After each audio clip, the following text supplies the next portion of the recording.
today we are back with a very special video. You guys have been waiting for this one. This is going to be the Allure of the Seas recap and review. We're going to give our formal thoughts on the ship, the cruise itself, what we thought of it, and so you guys can make your best decision on whether you should go sail on it or not. Unfortunately, Peter and Corey's not here with us as they live in Ohio. Yeah, they don't live here, so they are not here, but they have given us their advice, their recommendations, their opinions, and we're going to share them kind of in ours. Which is all, we all kind of agreed, I mean, together on all these decisions. So everything that we're saying, it's also on behalf of Peter and Corey. Absolutely. So if you don't know how we normally do this, so normally we will list 3 good things, 3 meh things, and 3 bad things, but we're going to change it up a little. Yeah, you know, this is a mega ship. It was a, you know, the Allure of the Seas, it still is one of the largest cruise ships in the world.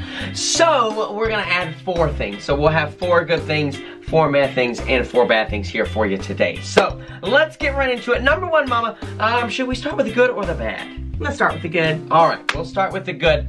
I'll take it and then you can take the second one. So the first good thing that we had, the Wi-Fi. Oh, yes.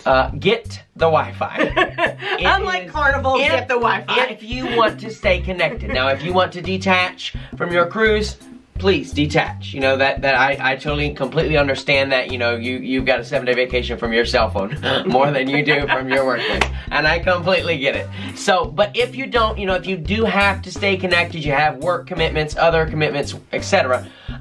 Boom is great. Oh, I really best enjoyed internet it. I've ever had. Yeah, no, it was very fast. We were able to do Facebook Lives throughout the whole week. If that tells you anything, you'll know that on other ships we've really not been able to do that. We're barely able to send pictures. Right, it takes like 2.5 hours. The internet was great on the ship. Highly recommend it. Short, sweet. Mama, number 2? Crowd disbursement. Amazing. I mean, 6,000 people on a ship, and it never really felt like we were with 6,000 people. Absolutely not. I mean, even at dining, you know, even in Windjammer, I mean, I never really felt like I was overcrowded, except there was a couple times like at lunch the lines were longer to get in, but we never really went there. Right. I was about to say, the only time that I really felt it busy, lines for lunch and the sail away party, you know, basically main events, the big parties, you know, the main things that, which is to be expected. It's like that on every ship that you go, you know. But really, other than that, I mean, you know, going around the ship, Central Park, I mean, I never felt like I was with 6,000 people. No way at all. Did you ever feel like it was, I mean, and they just, one thing that they did that I really liked was they kind of had different, well, I liked it and I didn't. They had different activities going on at the same time. So you had something in this theater, so you had to choose, and then something up on deck. Right, so you kind of had to choose, but it also, you know, really dispersed the crowd because not everybody went to, you know, one event at the same time. So a good point on that, though, is if there was 2 things you wanted to go to at the same time, that just gives you incentive to go back. Right. And do it again. So that's number 2 for the good. Moving on, number 3, the attention to details. For example, you know, the food presentation, the details at dinner. I don't know if you remember that they even brought out a simple baked potato and it had like a tree coming out of it. On the first night, you were like, what is this? Yeah, I was like, what is this? The entertainment, Central Park, the parades, Blue Planet, like just, wow. They were extra. I mean, it was a good extra. I mean, I really liked it. I liked that attention to details. I loved the DreamWorks parade. Yeah, it was really very cool. It was very, very cool. So just their attention. Especially because they were just so enamored with you being really animated during the parade as well. Oh, yeah. If you guys don't remember. We were filming that video. We were filming the every Carnival cruiser ever on a Royal Caribbean ship video. And so that one character just came in and he just kind of stared at you. Poor penguin. Oh. Yeah, he looked at your Carnival shirt like, dude, you're on the wrong cruise line. Yeah, you're on the wrong cruise line, buddy. So that's number 3. And then, like I said, we are going to add a 4th one in because it's a mega ship. Last one, Mama. The cruise director and the entertainment staff. Jimmy Rhodes was absolutely outstanding. Absolutely. Yeah. He really was. Look, I do have to take a minute on this one because those people are special to my heart. But Jimmy Rhodes and his whole team, Grant Martin, the assistant cruise director. Which is no longer there. Yeah, he's actually no longer on ships anymore. I was heartbroken. I know. They all just a fantastic, fantastic job. I specifically remember like the first day that I kind of heard his voice. You know, they make that first announcement kind of welcoming everybody on board. I was like, I don't remember who I turned to, if it was you or Peter or whoever, but I was like, wow, he seems so personable. I literally said it out loud. I was like, wow, I really like him already, and I don't even know what he looks like, you know? And then the first time you seen him, I think, was the DreamWorks, that you really seen him, because he was at the DreamWorks parade, and I was just like, because he was, you know, going 100 miles an hour, dancing up and down the whole promenade, and, you know, just going nuts, crazy. But I mean, it was, you know, he's just that full of energy and just that, you know, charismatic. Right, yeah. So the whole team, just a tons of fun. They really made our cruise vacation that much more and then, memorable. you know, me hanging out with Grant, you know, at the 70s party. Next up, we've got the mess. So this is gonna be, like, we didn't love it, we didn't hate it. It was just kind of like, it stuck out. Yeah, it stuck out in us. The first one, that being the food. This is what you guys. That's what everybody. Okay, so before we went on the cruise, everybody kept telling us, "Please tell us about the food. Please tell us about the food." Guess what? We heard the food's great. We heard the food sucks. It's time to tell you about the food. So the food, it was completely hit or miss. Inconsistency. Yeah, that's really the word that's going to be kind of a theming here for this whole section, I think. Yeah. Some of the food was amazing. I remember the lamb that I had. It was like the second to last night, or maybe the last night, but wow. Get yours now, joshhocum.com. It was amazing. It was phenomenal. The dessert. Yeah, the desserts.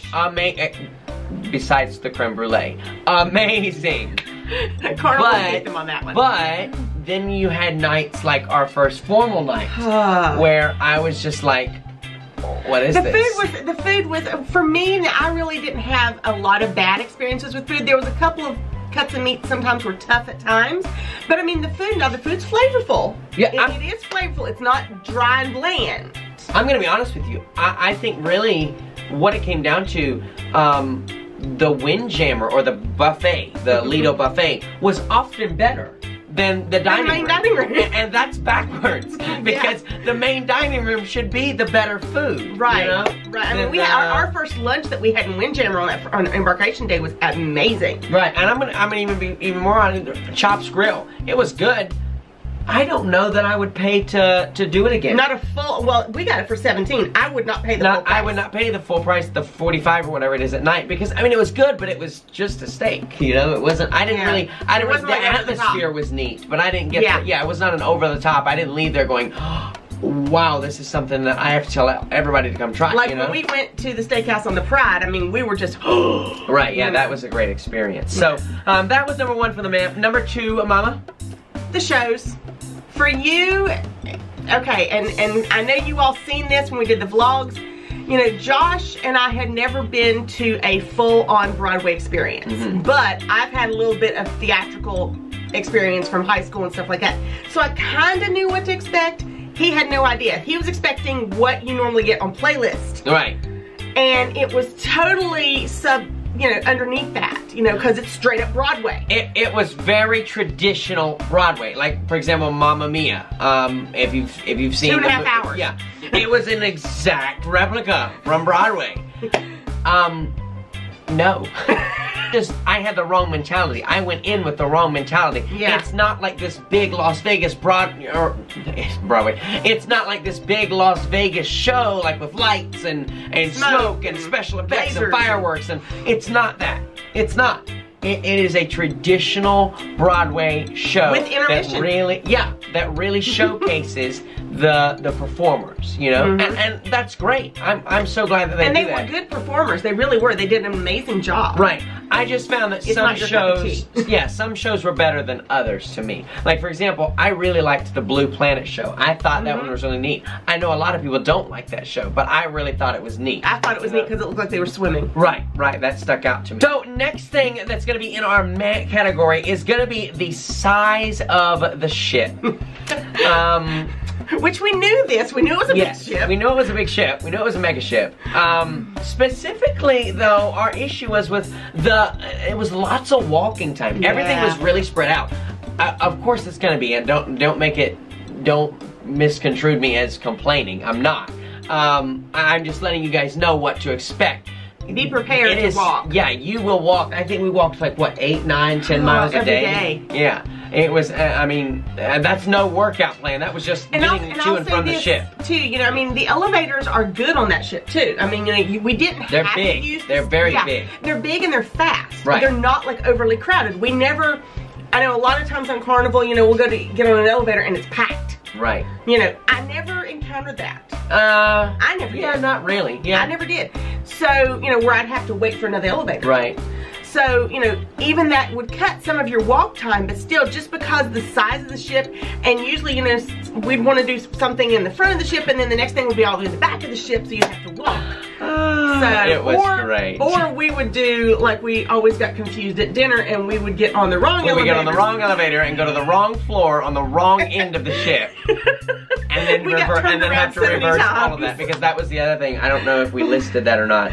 I'll put that in the math thing is, the ship is a little bit blocky. A little bit. So you can't really... Just because of the size. Yeah, you can't cut through on certain decks. You can't cut all the way. Like 16, I remember trying to get to the back of the Yeah, ship. you can't do that. You gotta go down and then go back. And then up. I think like decks 4 and 6. 6 is like that. 6 we always had to cut through the casino to go to dinner, which was smoke filled. Yeah, so it is just a little bit blocky. Just keep that in mind. Finally, Mama, the last math thing on the list.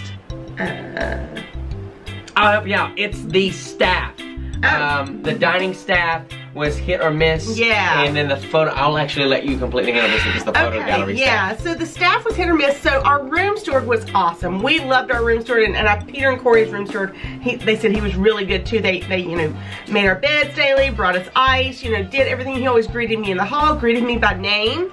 You know, I really love their attention to details with that, but our dining staff was hit and miss. I remember specifically John. John was amazing. John was amazing. I wish we'd have had him every night. Right. I was like, he must have been trained by Carnival. Stop. Because he was, I mean, in comparison to everybody else we had that for the week. Yeah, no. You know, he was awesome. It was definitely like, you just never knew. He was the shining star to me that stood out. Absolutely. The rest of them, now they were good except for that first formal night. That first formal night, I don't know, awful. Those guys were, and you know what? It must be that was a whole, well, that was a weird situation in itself, because remember, they like sent us up, so like our dining room was on deck 3, I think, and they sent us up to deck 4. 5. Or 5, whatever, yeah. To Silk. And it was, and like, we never did that again, the rest of the cruise. We never did that. So I just thought that was nice we got to see a different dining room, but that staff, it was like they were aggravated that we were there. Right. And I mean, like, they just came and like dropped the napkin in our lap, you know, it was almost like they threw the food on the table. I mean, they were awful. Yeah, it was just like they didn't want us there, you know. But the thing, okay, so the photo gallery staff, they were kind of rude. The last night, you know, I wanted to do the package, the small package where you could get 5 photos in a flash drive. And the problem is, of course, the 4 of us, you know, were getting most of our pictures together, but we were in 2 separate rooms. Right. Well, the way that it worked out is they face recognized and they put some of Peter and Corey's pictures on our room and some of ours on their room and totally confused us. So we wanted to get one that was on Peter and Corey's on our 5, but they wouldn't do it. Basically, we wanted one photo off of their account of all of us to be put in this group of 5, and they wouldn't do it, and she just got really, even though they had screwed up the others, and we even asked for the manager, and she's like, I am the manager, and we're like, oh well, okay. Yeah, it was just the customer service, you know, it was one photo. You can clearly see that all 4 of us here are in the group. They've already got like some self-portraits, like, you know, just Peter or just Corey. They were on our account and vice versa. So why can you not just share this photo to our account too, since you've already done it to these others that we don't like? And she acknowledged, she's like, yeah, I do see that we've made this mistake and put some of them on the wrong account. And I'm like, well, then just move one of these others over. And she wouldn't do it. Right. So, you know, just the staff, it was again, inconsistent. Some were great. Some not so great. Some not so great. So now we're going to move on to the bad. So this is the things that we thought, you know, could have been better about the cruise vacation. These are things that, you know, I would look for Royal Caribbean to improve on. So first thing, and this one they really can't improve on. This is definitely some information for you watching if you're thinking about booking. There is a lack of ocean views without a balcony stateroom or ocean view stateroom. So basically, we had an interior room. I'm not just referring to your room though. Right. If you don't have a balcony or an ocean view window, it is going to be difficult for you to find the ocean, period, on the ship. Not just in your stateroom, in public areas, it will be difficult to find the ocean. The whole cruise, I mean, it felt like I was at a resort on land and not on a cruise. Right. Because it was, there's so many things, you know, that are well, it didn't really move either. The ship didn't move. We didn't feel it listing or anything. So you didn't really feel like you was on a cruise because you never seen the ocean. Right, you never saw the ocean. I think I mentioned it in the vlogs. I was like, wow, look at this. We found the ocean today. And it was like 3 o'clock. And that was the first time that we had seen the ocean that day. And that was from deck 16. Right. So, I think deck 16, 15, and... 4, the jogging track. The jogging 4 or track. 5, whatever deck that is. Those are really the only 3 decks that you can properly see the ocean, unless, like I said, you have a balcony. So, normally my philosophy is, as far as getting a room, you know, if you're not going to be in your room a lot, don't spend the extra money to get that balcony or that suite or whatever. In this case, on this ship, if we went back, I probably would. Yeah, simply because, on this class you know, ship. I really like those ocean views, that ocean breeze, ocean feel, and you're not able to get it that well on this class of ship. So, number 2 of the bad, Mama Hokum. The ship closes early. Except for Boleros, Corey. Yeah. Yes, Boleros is always going. Yeah, so the ship, it just shut down early. I don't... The hot tubs closed at 7. Yeah, hot tubs closed at 7. The ice cream machine closed at 6. The ice cream machine, come on people. Carnival has it 24 hours a day. The putt-putt, 11. The putt-putt was like 11. And they literally ran us off the course. They came and grabbed our sticks and they're like, we're closed. And I'm like, what? It's putt-putt. What are we gonna do? It's putt-putt. I mean, everything did. I mean, it was like at 11 o'clock, it's like, okay, good night. I was waiting for them to play a lullaby. Yeah, really, really. Like, it just, so, you know, that was one thing I'm like, okay, look, these people are on their cruise vacation. For those that would like to go to sleep, let them go to sleep. But for those that aren't, have more open than just Boleros and the nightclub. I think the nightclub was probably open on deck 5, and then that one down next to the comedy club on deck 4. Those were open late. But I mean, like, there was no late night comedy. There was no... Really, you know, yeah, like after, like, maybe 9:30 at the latest. Like, there really wasn't anything a lot of nights. There were some nights where they had special events. I mean, Mamma Mia went till 12:30. That was the latest. That was the latest night that we had. Yeah, that was the latest night that we had right there. That sure started at like, what, 9:30, 10 o'clock? And everything didn't get done till 12:30. My goodness. I mean, now, Sorrento's is open till 3, but I don't know why, because no one else would be up there unless they're at the bar. Right, right. Because nothing else is open. So, that was one of the bad things that, you know, we had. Like I said, Boleros, the Latin Club, oh yeah, Corey knows. Every time we go by there, they were like, because they were always jamming. They were always always going. jamming. Always. So, next up, and I am going to definitely take this one, the soda package. Oh, man. So we actually did get the soda package while we were on board, and I would not recommend that you get it. It is just not. At least for this ship. I mean, I don't know how the other ships are, you know, with them being smaller. Right. But I mean, this ship, and not only that, I mean, you go on and I'll explain a little more of why. Okay, so you know, the freestyle machine. So if you're not aware, their soda package, you can get any, you can go to any bar and you can get a cup just like you can, you know, at our cards actually had Coca-Cola written on it. Right, so you go and you just show them their card and you get, you know, your soda for free or whatever. Just like Bubbles. Right, it's already paid for. But what's different about them is they have the Coca-Cola freestyle machines. That's the ones that you can get, it's like 100 different flavors of drinks in there, and they give you their special cup that you have to use at that machine. Okay. They had what, 3, 4 machines? They had 3 or 4 sets of machines. 3 or 4 sets of machines. One set was in Windjammer. Right. One set was in Deck 5. Well, one set was in Wipeout Cafe. Wipeout Cafe, and then the other one was next to Sorrento's on Deck 5. And that was it. But the one on Deck 5, there's 2 machines there, and one of them was out of order all week. Yeah. So there was one machine right beside the pizza bar. You know these people are going to be going to get soda after they get pizza. And that was the only set of machines that were available 24 hours. Right. Was the ones all the other ones, so like Windjammers, they were inside of Windjammer, and that they actually locked those doors. The buffet doors were locked after like 9 p.m. So you can't get to the machine. Right, so if you wanted any late night pizza, So, you know, just like, you know, like when we're on other ships, you know, you walk through Lido, you know, and you can go there and get some lemonade. You can go hang out, play cards, you know, whatever. Or get lemonade. Yeah, get lemonade, ice water, whatever. Nope, not there. Windjammer. Yeah, you had to go all the way down to deck 5. Because the other one, the Wipeout Cafe closed at what, 6? Yeah, it closed. No, I think it was even earlier. I think it was 5:30 or even 5. Yeah. So that one's closed after 5. Windjammer after 9, which left Bolero or Sorrento's, and one of those was down. Yeah, so literally you had one machine. And now, so every time I would go, it was like 10 deep of a line. Like I said, you can still go to any bar and get it. That's not the point. My point is, I think these freestyle machines are not. They need more. They need more of them if they're going to continue to use it like that. So that was, oh, and just the water stations, lack of water stations. It was really hard to find water the first couple of days. I remember. I mean, like if you're out and you just want to, you know, instead of going to a bar or whatever, they did have in the Promenade Cafe and Sorrento's, they had like a water, you know, station where you could. But it's kind of hidden. Like you really had to find it. Yeah, you didn't know. Before you knew, you know.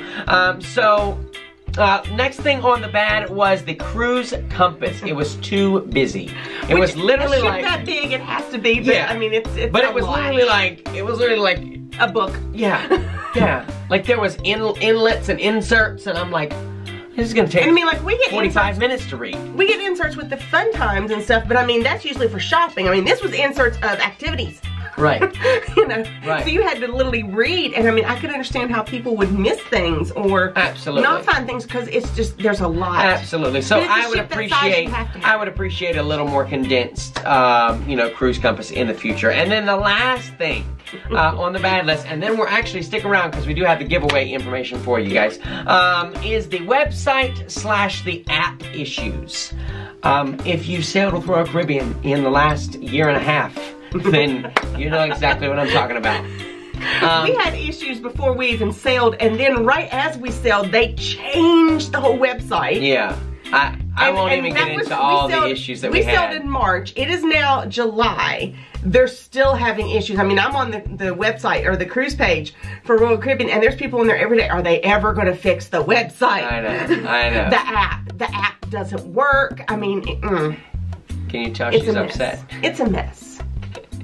Yes, I'm used to the hub, and I personally feel like they should not have released that app until until they were completely done with it. I get that you need, you know, beta testing and all that stuff, but Carnival has them totally blown out of water on that one. Don't advertise it to right now. They do. Don't advertise it to the public until it's done, because it was literally like a digital fun times. That was it. That was advertised to be so much more, you know. So just. Royal Caribbean's aware they have website issues. They're aware that they have app issues. Let's just all hope that they fix it, okay? So guys, that was what we thought about the Allure of the Seas. The good, the meh, and the bad. Now we're gonna get into our giveaway. So, before we get into that, I do want to let you guys know that you'll have 1 week to comment down below the answer to the question I'm about to ask you. And then we'll pick a winner, and it'll be done in the live video. So make sure you do have notifications on so you don't miss those videos. Mama, go ahead and pull it over. First thing that we got for you guys is going to be an Allure of the Seas refrigerator magnet. So we can sign it if you want. We won't sign it if you don't want us to. You can let me know, but it's a picture of the Allure of the Seas. It has Allure of the Seas right there. You can stick it on your fridge, something to remember us by. And then also, so we have some Caribbean playing cards. This is something really cool that I see a lot of people doing, and I've always kind of wanted to do it, never have. So there's 2 decks in here of Caribbean playing cards. They are yours if you answer the question right, and you're the random person that we pick. And then finally, we have our St. Patrick's Day lei. Me and Mama Hokum wore them on the cruise on St. Patrick's Day. And Peter Corey. Oh yeah, and Peter and Corey. And we're going to be throwing that in for you guys. So you guys will get those. You can wear them St. Patrick's Day, or you can throw them in the trash. I don't care. Whatever you want to do. So that is the giveaway. Here's the question. You got to comment it down below. There's going to be 2 answers, okay? The question is, how many lobster tails did I have on formal night? And how many lobster tails did Corey have?